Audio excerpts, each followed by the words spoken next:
जय श्री राम दोस्तों। आज हम पढ़ने वाले हैं मध्य प्रदेश वर्ग 3 चयन परीक्षा विज्ञान विषय की सफलता सीरीज में मनुष्य में पेशीय समन्वय एवं नियंत्रण। आइए तो जानते हैं क्या क्या है इस टॉपिक में।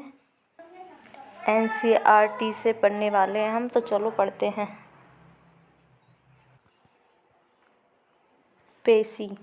पेशी एक विशेष प्रकार का ऊतक है जिसकी उत्पत्ति अध्ययन स्तर से होती है। एक वयस्क मनुष्य के शरीर के भार का 40 से 50% हिस्सा पेशियों का होता है। इनके कई विशेष गुण होते हैं, जैसे उत्तेजनशीलता, संकुचनशीलता, प्रसार एवं प्रत्यास्थता। पेशियों को भिन्न भिन्न आधारों पर वर्गीकृत किया गया है, जैसे स्थापन, रंग, रूप और उनकी क्रिया की नियमन पद्धति। स्थापन के आधार पर 3 प्रकार की पेशियां पाई जाती हैं। नंबर 1 कंकाल, नंबर 2 अंतरंग और नंबर 3 हृदय। कंकाल पेशियां शारीरिक कंकाल अवयवों के निकट संपर्क में होते ही सूक्ष्मदर्शी द्वारा निकलने पर इनमें धारियां दिखती हैं, अतः इन्हें रेखीय पेशी कहते हैं। चूँकि इनकी क्रियाओं का तांत्रिक तंत्र द्वारा ऐच्छिक नियंत्रित होता है, अतः इन्हें ऐच्छिक पेशी भी कहते हैं। यह मुख्य रूप से चलन क्रिया और शारीरिक मुद्रा बदलने में सहायक होती हैं। अंतरंग पेशियां शरीर के खोखले अंतरंग अंगों जैसे आहार नाल, जनन मार्ग आदि की भीतरी भित्ति में स्थित होती हैं। यह अरेखीय और चिकनी दिखती हैं, अतः इन्हें चिकनी पेशियां अरेखीय पेशियां कहते हैं। इनकी क्रिया तंत्रिका तंत्र के ऐच्छिक नियंत्रण में नहीं होती, इसलिए यह अनैच्छिक पेशियां कही जाती हैं। ये पाचन मार्ग द्वारा भोजन और जनन मार्ग द्वारा युग्मन को अभिगमन परिवहन में सहायक करती हैं। जैसा कि नाम से विदित है, हृदय पेशियां हृदय की पेशियां हैं। कई हृदय पेशी कोशिका द्वारा पेशी के गठन के लिए शाश्वत रचना में एकत्रित होती हैं। रंग रूप के आधार पर हृदय पेशियां रेखीय पेशियां हैं। यह अनैच्छिक स्वभाव की होती हैं, क्योंकि तंत्रिका तंत्र इनकी क्रियाओं को सीधे नियंत्रित नहीं करता है। कंकाल पेशी की संरचना और संकुचन क्रियाविधि को समझने के लिए हम इसका विस्तार से परीक्षण करेंगे। हमारे शरीर में प्रत्येक संगठित कंकाल पेशी कई पेशी मंडलों या पुटिकाओं की बनी होती हैं, जो संयुक्त रूप से कोलेजनी संयोजी ऊतक स्तर से घिरे रहती हैं, जैसे संपटन कहते हैं। प्रत्येक पेशी मंडल में कई पेशी रेशे होते हैं। प्रत्येक पेशी रेशा प्लाज्मा झिल्ली से हस्तांतरित होता है। ये देखिए, एक पेशी समूह तथा पेशी तंतु को दर्शाते हुए पेशी का अनुप्रस्थ काट फेसिकल पुटिका है ये। फिर पेशी तंतु हैं, ये जो दिख रहे हैं, इनकी काट दिख रही है। सारे कोलोम है ये, सारकोलिमा, और ये रक्त कोशिका, ये रक्त कोशिका दिख रही, और ये सारकोलिमा है ये, और ये जो दिख रहे हैं ये पेशी तंतु हैं। जैसे सारकोलेमा कहते हैं, पेशी रेखा एक संकोशिका है, क्योंकि पेशी द्रव में कई केंद्रक होते हैं। अंतःद्रव्य जालिका अर्थात पेशी रेशों के पेशी द्रव जालिका सर्कोलोप्लाज्म रेटिकुलम कैल्शियम आयनों का भंडार गृह है। पेशी रेशा की एक विशेषता पेशी द्रव में समांतर रूप से व्यवस्थित अनेक तंतुओं की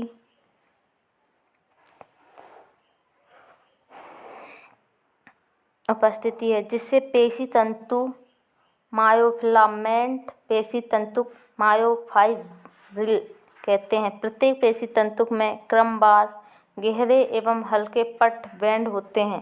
पेशी रेशक के विस्तृत अध्ययन ने यह स्थापित कर दिया है कि इनका रेखीय रूप दो प्रमुख प्रोटीन एक्टिन और मायोसिन के विशेष प्रकार के वितरण के कारण होता है। हल्के बैंडों में एक्टिन होता है जिसे वन बैंड या समदेशक बैंड कहते हैं, जबकि गहरे बैंडों में ए बैंड या विषम देशक बैंड कहते हैं, जिसमें मायोसिन होता है। दोनों प्रोटीन छड़नुमा संरचनाओं में परस्पर समांतर पेशी रेशक के अनुदैर्ध्य अक्ष के भी समांतर व्यवस्थित होते हैं।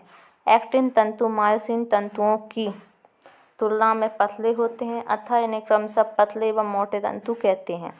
प्रत्येक आई बैंड के मध्य में इसे द्विभाजित करने वाली एक प्रत्यास्थ रेखा होती है, जिसे जेड रेखा कहते हैं।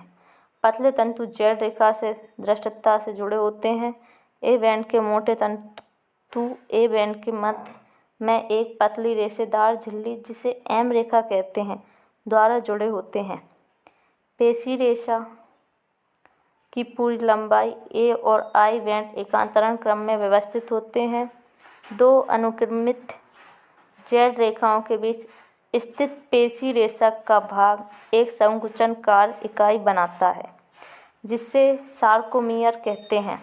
विश्राम की अवस्था में पतले तंतुओं के सिरे दोनों ओर के मोटे तंतुओं के बीच के भाग को छोड़कर स्वतंत्र सिरों पर अतिच्छादित होते हैं।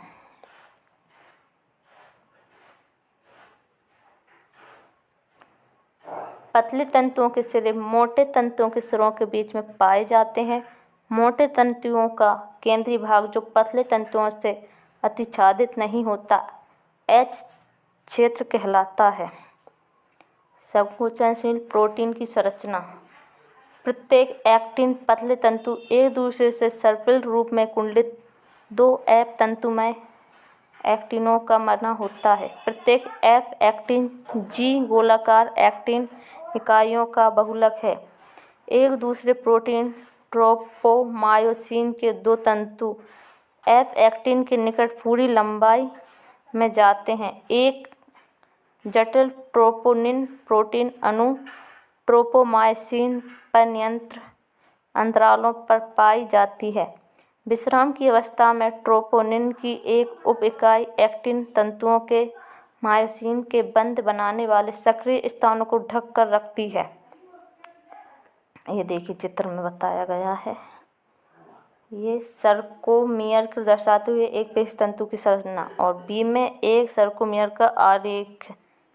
ये संरचना है ए पर, ये, और ये आरेख है।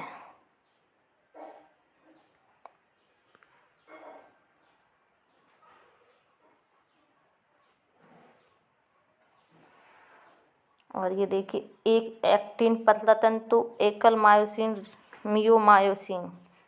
ये देखो ट्रोपोनिन, ट्रोपोमायोसिन और एक्टिन है, और ये मायोसिन।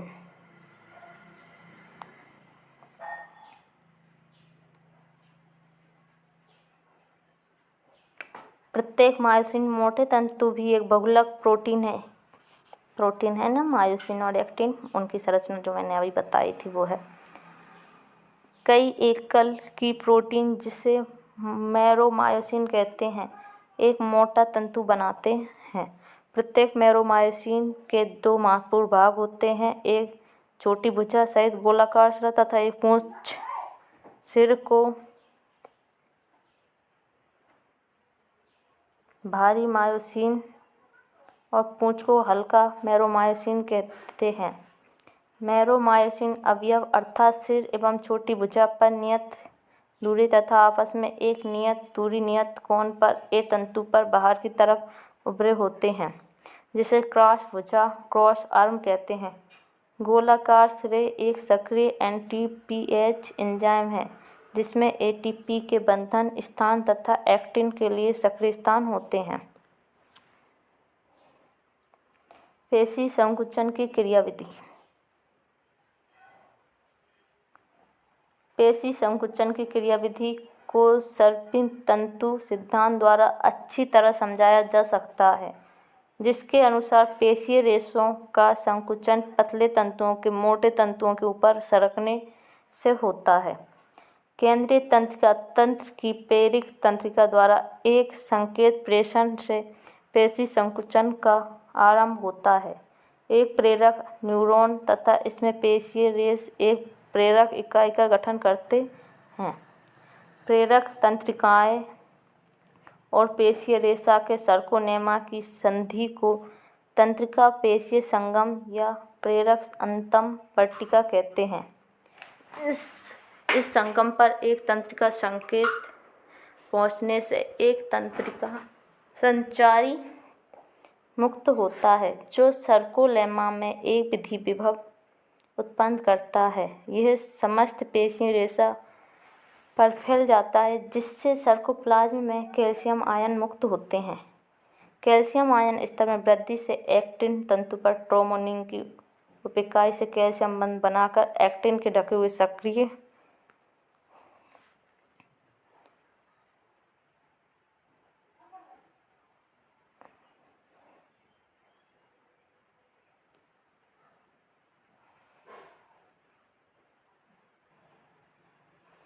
तंतु पर ट्रोपोनिन की उप इकाई से कैल्शियम बंध बनाकर एक्टिन के ढके हुए सक्रिय स्थानों को खोल देता है।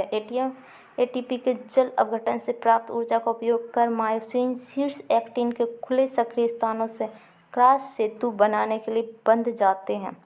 इस बंध से जुड़े हुए एक्टिन तंतु ए बैंड के केंद्र की तरफ खींचते हैं। इस एक्टिनों से जुड़े हुए ए रेखा भी अंदर की तरफ खींच जाती है जिससे सर्कोमियर, ये देखो, ये क्रॉस सेतु के बनने की अवस्था सी का घर्षण तथा क्रॉस सेतु की टूटना। सर्पण घर्षण से क्रॉस सेतु का टूटना, फिर मायोसिन, फिर एक्टिन है मायोसिन के ऊपर, फिर एक्टिन क्रॉस सेतु से टकराएगा, एक्टिन मायोसिन के शीर्ष भाग में क्रॉस सेतु बन जाता है।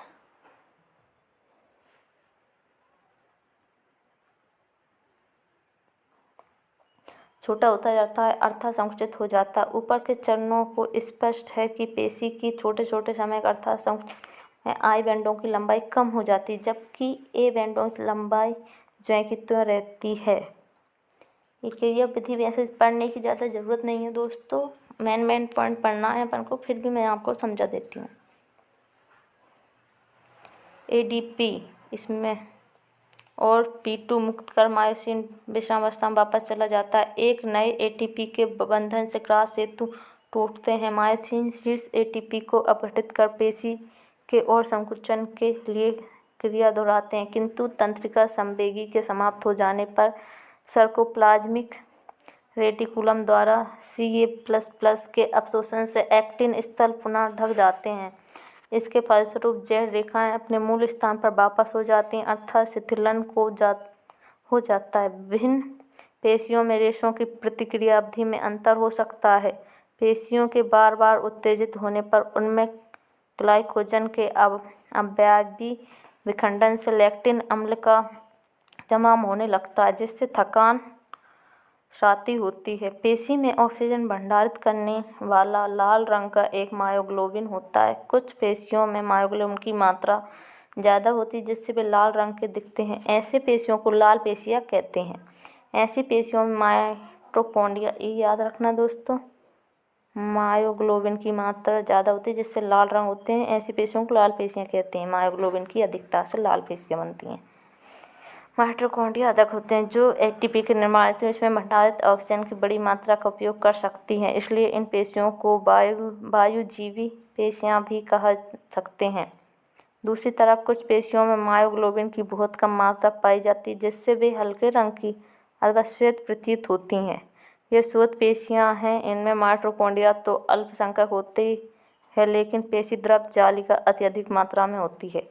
यह अवायवीय विधि द्वारा ऊर्जा प्रदान करती है। ये देखो, ये शिथिल, ये संकुचित और अधिक संकुचित।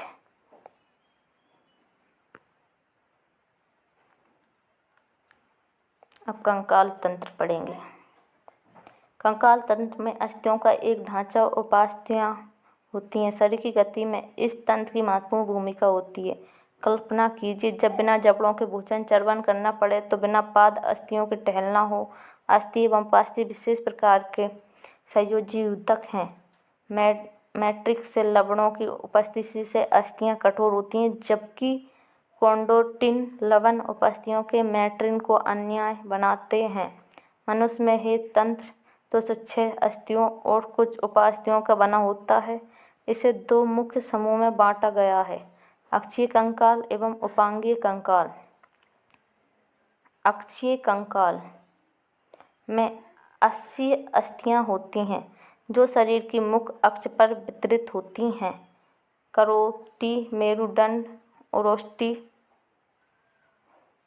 स्टर्नम और पसलियां अक्षीय कंकाल का गठन करती हैं।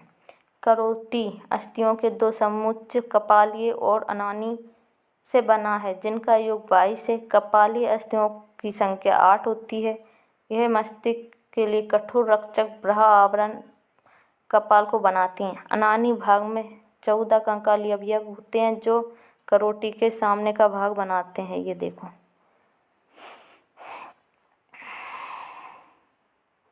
यह फ्रंटल अस्थि, पैराइटल अस्थि, ट्रापेजोइडल अस्थि, ऑक्सीपिटल अस्थि, ऑक्सीपिटल, कॉन्डियल और स्फिनोइड अस्थि। इसके बाद ये जो अस्थि है इसको बोलते हैं एथमोइड अस्थि। इसके जो थोड़े आगे है इसको बोलते हैं लैक्रिमल अस्थि। फिर है नाक में जो रहती है वो नेथल अस्थि। इसके बाद ये जो आँख के नीचे रहती है जाइगोमैटिक अस्थि। फिर दांतों के ऊपर मैक्सिला अस्थि और फिर दांतों के नीचे मैंडिबल अस्थि और फिर गले में हायल अस्थि। मनुष्य की करोली का आरेख है। करोली मतलब एक कपाल। इसके बाद कहाँ पढ़ रहे थे हम? करोटी के सामने का भाग बनाते हैं। एक यू आकार की एकल अस्थि हाइओइड मुख गुहा के नीचे स्थित होती है। ये देखना पड़ेंगे।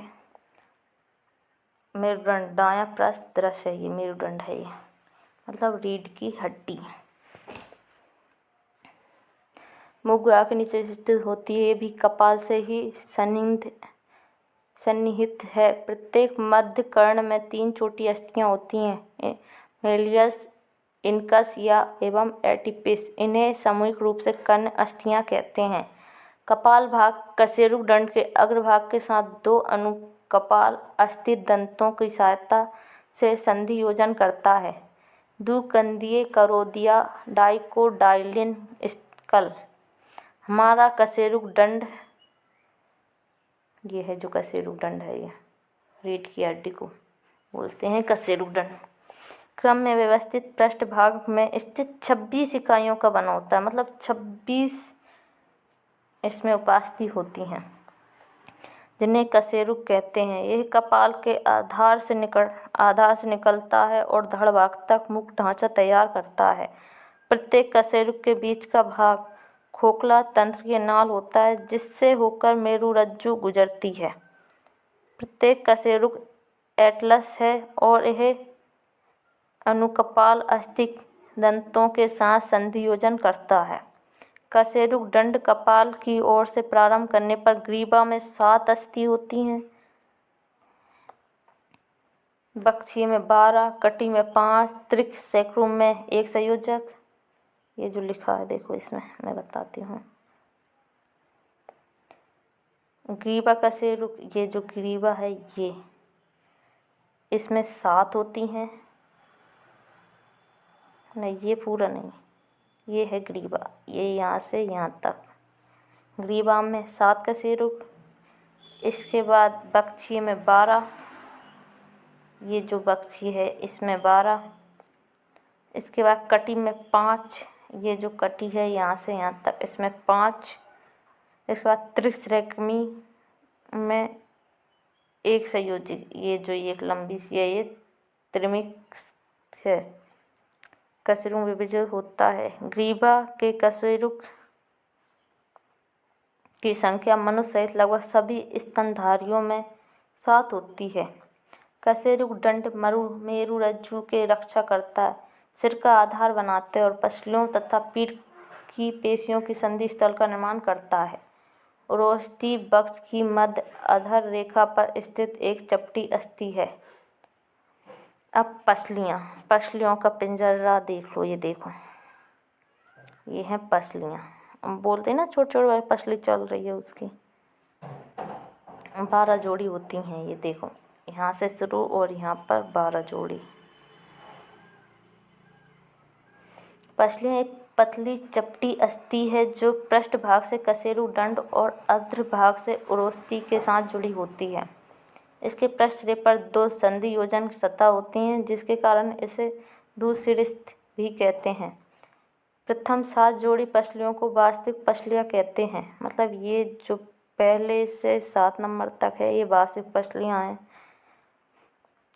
पृष्ठ में ये अस्थि कशेरुकों के अधरीय भाग में उरोस्थी से कच्छाव उपास्थि की सहायता से जुड़ी होती हैं। 8वीं, 9वीं, 10वीं जोड़ी पसलियाँ उरोस्थी के साथ सीधे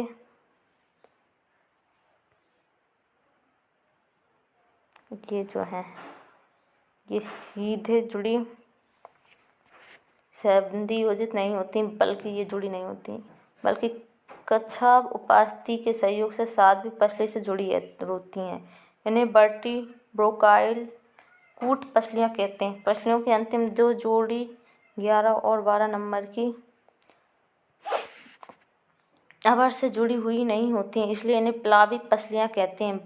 वक्षीय कशेरुक पसलियाँ और उरोस्थी मिलाकर पसली पिंजर की रचना करते हैं।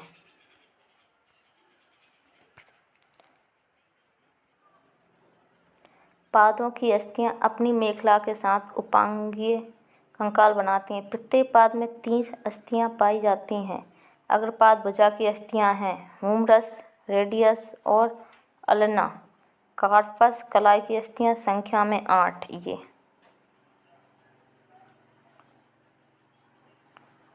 कार्पस, मेटाकार्पस ये संख्या में 8 होती हैं। कार्पस ये हैं जो जुड़ी हुई हैं। ये हुमरस, रेडियस और अल्ना। कार्पस कलाई की अस्थियाँ संख्या में 8 होती हैं। मेटाकार्पस हथेली की अस्थियाँ संख्या में 5 होती हैं। ये और फ्लेंजिन उंगलियों की अस्थियाँ संख्या में 14 होती हैं। ये जोड़ कट्टे कट्टे होते हैं ना कहीं ऐसे। वो फीमर ऊर्ध्व अस्थि सबसे लंबी अस्थि, फीमर को सबसे लंबी अस्थि बोलते हैं।